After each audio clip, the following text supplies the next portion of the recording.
आज हम बात करेंगे रेस्ड बाय वुल्फ्स के सीज़न 2 के बारे में। सीज़न 1 के अंदर हमने देखा था कि मदर अपने क्रिएटर कैंपियन के साथ ये कुछ अजीब सा करती है, जिसके बाद उसे एक बच्चा पैदा होता है जो कि एक ह्यूमन नहीं होके एक तरह का सरपेंट है। वायरस के साथ उल्टी सीधी हरकत करोगे तो यही होना है।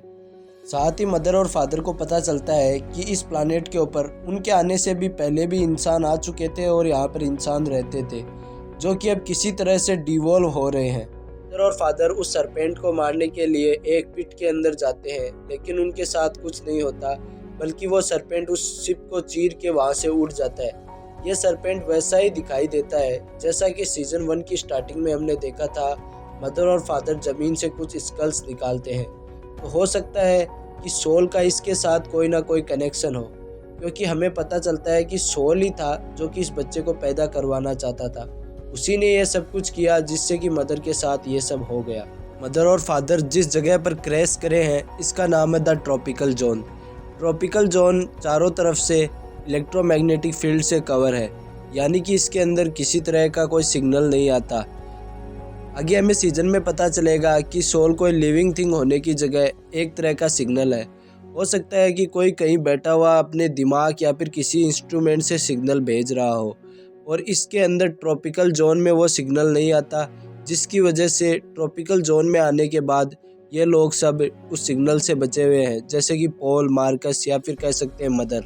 एपिसोड की स्टार्टिंग में हमें मदर को दिखाया जाता है और वहीं इंट्रोड्यूस कराया जाता है सीजन का एक मेन कैरेक्टर डेसिमा। डेसिमा दरअसल आर्क के ऊपर एक इंजीनियर थी जो कि मिथेरिक के लिए काम करती थी, लेकिन जब एथियस्ट लोगों ने आर्क पे कब्जा किया तो उन्होंने बाकी सबको मार दिया, लेकिन डेसिमा को नहीं मारा, क्योंकि वो एक इंजीनियर थी और उनके आगे काम में आ सकती थी। साथ ही डेसिमा के साथ एक बेटी है उसकी, जिसका नाम है व्रिल। व्रिल दरअसल एक ह्यूमन होने की जगह एक एंड्रॉयड है, जो कि उसकी बेटी का रिप्लेसमेंट है, और उसकी बेटी की सारी मेमोरीज उसके अंदर है। डेसिमा सोल्जर्स को बताती है कि मदर अब फंक्शन के लायक नहीं है और यहाँ पर उसकी कोई मदद नहीं हो सकती, और कॉलोनी ले जाने के बाद वो ठीक हो सकती है। साथ ही हम देख सकते हैं कि डेसिमा और उसकी बेटी बाकी सारे प्रिजनर्स के ऊपर बॉम्ब्स लगे हुए हैं। अगर वो किसी तरह से कॉलोनी के पैरामीटर से बाहर गए तो वो बॉम्ब अपने आप ब्लास्ट कर जाएंगे। एथियस्ट सोल्जर मदर और फादर को कॉलोनी लेकर जाते हैं, जहां हमें दिखाया जाता है इस सीरीज का एक और इम्पोर्टेंट कैरेक्टर क्लीवर। दरअसल क्लीवर एक एथियस्ट साइंटिस्ट है और वो टेमरलिन से कहता है कि मैं पूरी ज़िंदगी एक एआई से ऑर्डर लेने को तैयार हूँ, क्योंकि यह कभी गलती नहीं कर सकता और इसे बनाने वाले भी इस धरती के सबसे स्मार्ट लोग थे। तभी मदर को होश आ जाता है और वो क्लीवर को मारने की कोशिश करती है, लेकिन क्लीवर उसे ट्रस्ट के बारे में बताता है और तभी मदर को ट्रस्ट की आवाज़ सुनाई देती है। वो क्लीवर से ट्रस्ट के पास ले जाने को कहती है। क्लीवर मदर को ट्रस्ट के पास लेकर जाता है। दरअसल ट्रस्ट इस पूरी कॉलोनी को रन करने वाला एक एआई है, जिसे कि अर्थ के कुछ स्मार्ट लोगों ने बनाया था।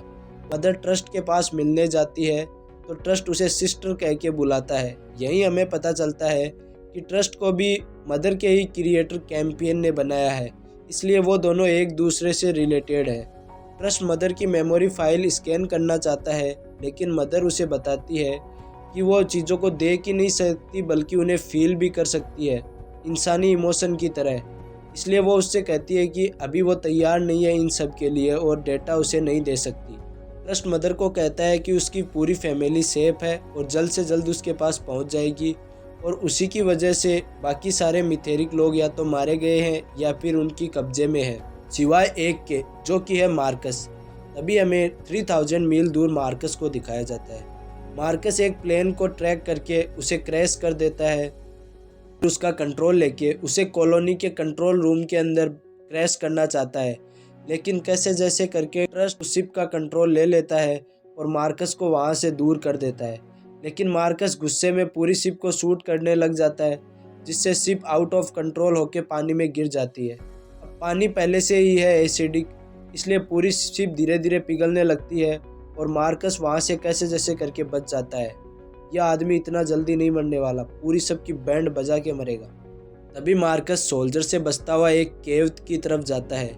यहाँ हम देख सकते हैं कि यह केव किसी तरह के इंसानों ने ही बनाई है और इसके अंदर मार्कस को एक सोल का सिंबल भी दिखाई देता है। दरअसल मार्कस को हमने देखा था कि सीजन 1 के अंदर एक मिथेरिक सोल्जर ने मदर की आंखें खिला दी थी। और यहाँ ध्यान देने वाली बात है कि सिर्फ एक ही आंख खिलाई थी, जिसकी वजह से वो पूरा आंख का केमिकल उसकी बॉडी के अंदर फैल गया है और इसी वजह से वो अजीब सा बिहेव करता है। और हो सकता है उसके अंदर किसी तरह की सुपर पावर भी आ गई हो, जिसकी वजह से वो खुद को एक सोल का बच्चा मानने लग जाता है। और सोल की पुरानी प्रोफेसी जो कि ये थी कि एक अनाथ बच्चा आएगा और वो उन्हें दुनिया की मोह माया से दूर करके एथियस्ट लोगों से बचाएगा। और मार्कस मानता है कि वो अनाथ बच्चा वो खुद ही है। तभी मार्कस को अपने रास्ते के अंदर कुछ कार्ड्स मिलते हैं। ये कार्ड्स वैसे ही हैं जो कि सीज़न 1 के अंदर मदर को मिले थे और जिनको मदर ने स्कैन किया तो हमें पता चला था कि यह कार्ड्स इस प्लानेट की हिस्ट्री को दिखाते हैं। तो ये कार्ड्स आगे चल के कितने इम्पोर्टेंट होते हैं ये तो हमें सीज़न के अंदर ही देखना होगा। मार्कस खाने की तलाश में बाहर घूम रहा होता है, तभी उसे 3 इंसान दिखाई देते हैं जो कि कॉलोनी के पेरीमीटर से बाहर है और उनकी बॉडी पर लगा हुआ बम फटने ही वाला है। एक आदमी जिसने डेसिमा को कहा था कि वो उनका बॉम्ब डिफ्यूज़ कर देगा, वो वहीं मर जाता है। तभी मार्कस दौड़ता हुआ आता है और वो एंड्रॉयड के शोल्डर से एक पिन निकालता है, क्योंकि मार्कस पहले ही एक एथियस्ट साइंटिस्ट था, या हम कह सकते हैं कि एक एथियस्ट रोबोट के बारे में सब कुछ जानता था, इसलिए वो बॉम्ब को डिफ्यूज़ कर देता है।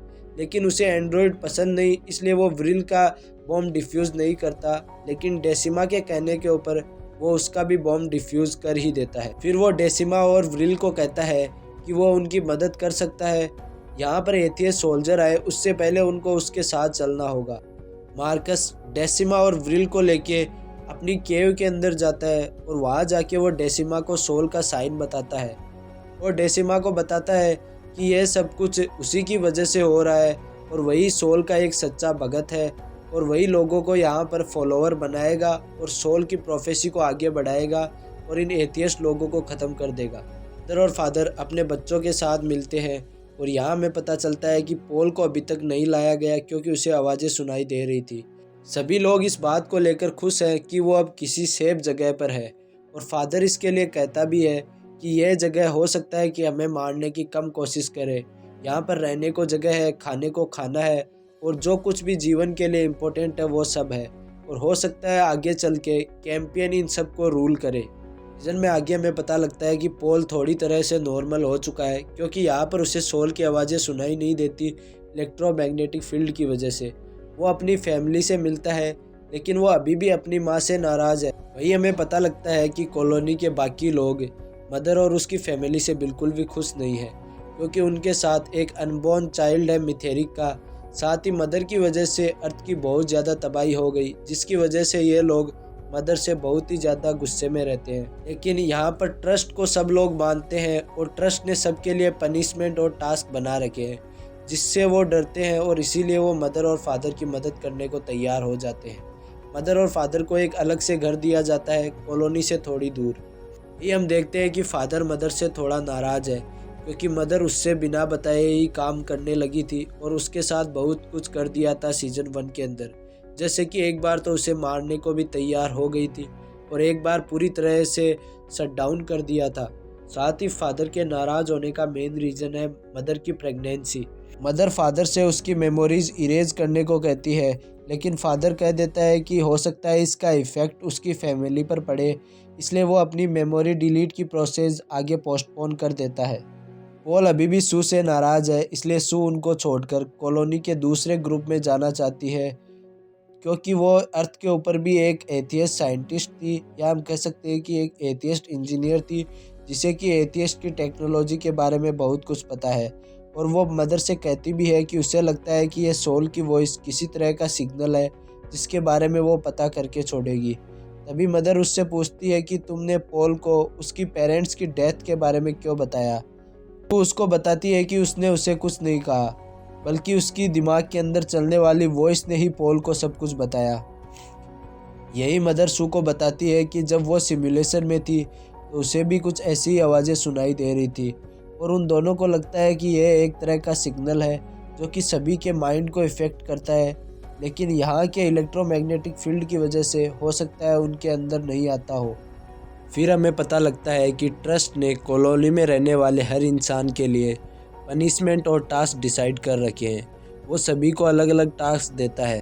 फादर और बाकी सारी फैमिली को फूड इकट्ठा करने का टास्क मिलता है वहीं मदर को नर्सरी में जाके बच्चों की हेल्प करने का टास्क मिलता है। अपनी फूड की सर्च में फादर और वीटा को एक केव मिलती है जिसके अंदर उन्हें एक पुराना एंड्रॉयड मिलता है।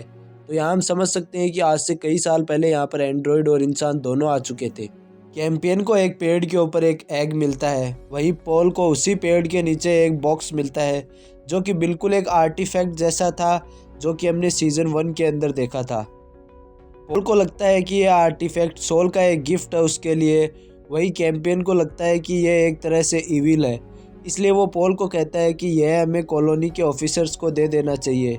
लेकिन बाद में पॉल और कैंपियन के बीच में एक डील हो जाती है कि ना तो पॉल किसी को बताएगा ना ही कैंपियन, और वो अपना अंडा और बॉक्स रख सकते हैं। वहीं पॉल और कैंपियन रात को बात करते हैं तो कैंपियन कहता है कि यह तुम्हारे लिए अच्छा नहीं है, लेकिन पॉल कहता है कि हो सकता है ट्री ऑफ नॉलेज का बीज इसी बॉक्स के अंदर हो और मुझे चुना गया हो उसको बड़ा करने के लिए। एक बहुत पुरानी प्रोफेसी है कि सोल एक बच्चे को चुनेगा जो कि अनाथ होगा और वही बच्चा सोल की लीगेसी को आगे बढ़ाएगा और एथियस लोगों से हम मिथेरिक्स को बचाएगा। पॉल को लगता है कि वो बच्चा वही है, और जब वो दोनों बात कर रहे होते हैं तभी उनके कैंप के बाहर कोई आता है और एक बड़ा सा सोल का सिंबल बना के उसे जला देता है। यहाँ पर उसे साफ साफ नहीं दिखाया गया है कि वो कौन है, लेकिन हम देख सकते हैं कि वो मिथेरिक पे भरोसा करता है और वो मानता है कि एंड्रॉयड्स इस दुनिया में नहीं रहने चाहिए, खासकर मदर और फादर। तो आगे के एपिसोड्स का एक्सप्लेनेशन जानने के लिए चैनल को सब्सक्राइब कर ही डालो, बाकी के एपिसोड आते ही अपलोड कर दिए जाएंगे। सो बस इस वीडियो को लाइक कर दो। एक्सप्लेनेशन कैसा लगा कमेंट में ज़रूर बताना। Thank you.